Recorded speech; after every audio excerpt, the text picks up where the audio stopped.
आता थेट जाऊयात, अनिल देशमुख बोलतात। अतिशय जवळचे संबंध तुम्ही जर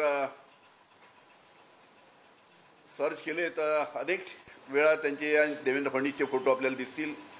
त्यांचे अतिशय घरगुती संबंध,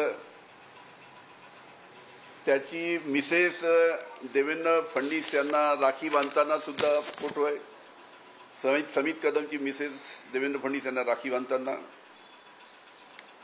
त्याचबरोबर अनेक त्यांचे फोटो आहेत। देवेंद्र फडणवीस यांचे समित कदम हे अतिशय जवळचे, आणि त्यांनीच त्याला, समित कदम हा साधारण कार्यकर्ता, नगरसेवक सुद्धा नाही, देवेंद्र फडणवीसनीच त्याला वाय सुरक्षा दिली। आता इतका जवळचा, इतका कोणत्या कामाचा माणूस आहे की त्याला या सरकारने वाय सुरक्षा दिली? हा झाला मुद्दा एक। तुम्ही मिरज, सांगली त्या भागात जर चौकशी केली तर कोणी तुम्हाला सांगेल की समित कदम आणि देवेंद्र फडणवीसचे काय संबंध आहे। विषय राहिला दुसरा की ज्या पद्धतीनं हा दबाव माझ्यावर टाकण्यात आला, उद्धव ठाकरे यांना खोट्या आरोपामध्ये फसवायचं मी समजू शकतो की राजकीय विरोधक आहे, पण त्यांच्या मुलाला आदित्य, 3 वर्षापूर्वी अजितदादा विरोधक त्यांचे होते, तर अजितदादा त्यावेळेस मी समजू शकतो त्यांच्या मुलगा पार्थ, म्हणजे कशा पद्धतीनं राजकीय नेत्यांच्या मुलाला सुद्धा आपल्याला खोट्या आरोपामध्ये अटकवता येईल, या पद्धतीचा प्रयत्न 3 वर्षापूर्वी देवेंद्र फडणवीसनी केला। आणि मी वारंवार सांगत नाही, पण मी जर 3 वर्षापूर्वी जर त्यांनी पाठवलेल्या मुद्द्यांवर जर ॲफिडेव्हिट करून दिलं असतं तर आज उद्धवजी ठाकरे अतिशय अडचणीत असते, आदित्य ठाकरेला या लोकांनी खोट्या आरोपामध्ये जेलमध्ये टाकलं असतं। अशा पद्धतीनं लहान मुलांना सुद्धा अशा पद्धतीच्या घाणेरड्या राजकारणामध्ये यांनी ओढण्याचा प्रयत्न केला। एक तो जेल में जाओ या बीजेपी में आओ, हेच यांचं धोरण होतं। आणि आपल्याला माहित आहे की कशा पद्धतीने माझ्यावर पहिला प्रयोग झाल्यानंतर तो यशस्वी झाला नाही, म्हणून दुसरा प्रयोग एकनाथ शिंदेंवर केला, तो यशस्वी झाला। तिसरा प्रयोग अजितदादांवर केला, तो यशस्वी झाला। आणि माझ्यावर प्रयोग जर केला असता, माझ्यावर जो प्रयोग केला तो 3 वर्षापूर्वी यशस्वी झाला असता, तर तेव्हाच उद्धवजी ठाकरे यांचं सरकार पडलं असतं।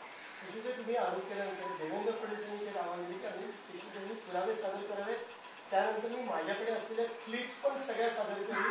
काय नक्की हा क्लिप्सचा विषय आहे? ऐसा है, अभी बात निकलेगी तो दूर तक जाएगी। जोरों का झटका धीरे से, सब आपके सामने धीरे धीरे आएगा।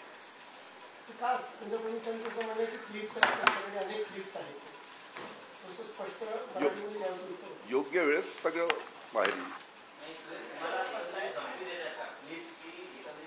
अरे धमकी बिमकी मी घाबरत नाही, मला कोण धमकी देईल?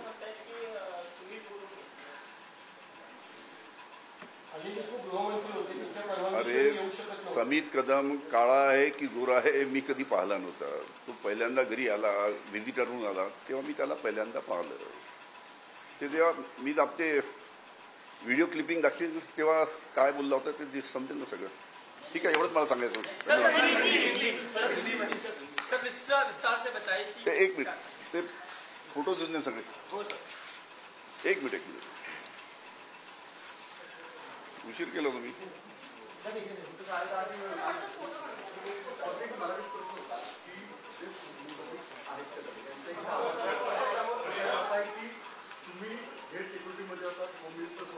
अरे मला त्याला माहित नाही, त्याला माहित आहे सगळं।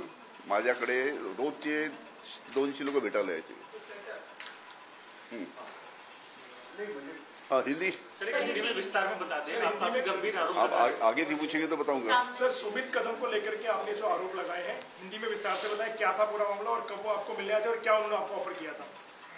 3 साल पहले जब उद्धव जी ठाकरे महाराष्ट्र के मुख्यमंत्री थे, 3 साल पहले जब अजीत पवार महाराष्ट्र के उप मुख्यमंत्री थे और 3 साल पहले जब मैं महाराष्ट्र का गृह मंत्री था, उस टाइम देवेंद्र फडणवीस ने परमवीर सिंह को पकड़ के मेरे ऊपर जो झूठे आरोप लगाए थे, उसके बाद सीबीआई ईडी लग गई। उस वक्त तर अनिल देशमुख यांनी देवेंद्र फडणवीस यांच्यावरती पुन्हा एकदा गंभीर स्वरूपाचे आरोप केलेले आहेत आणि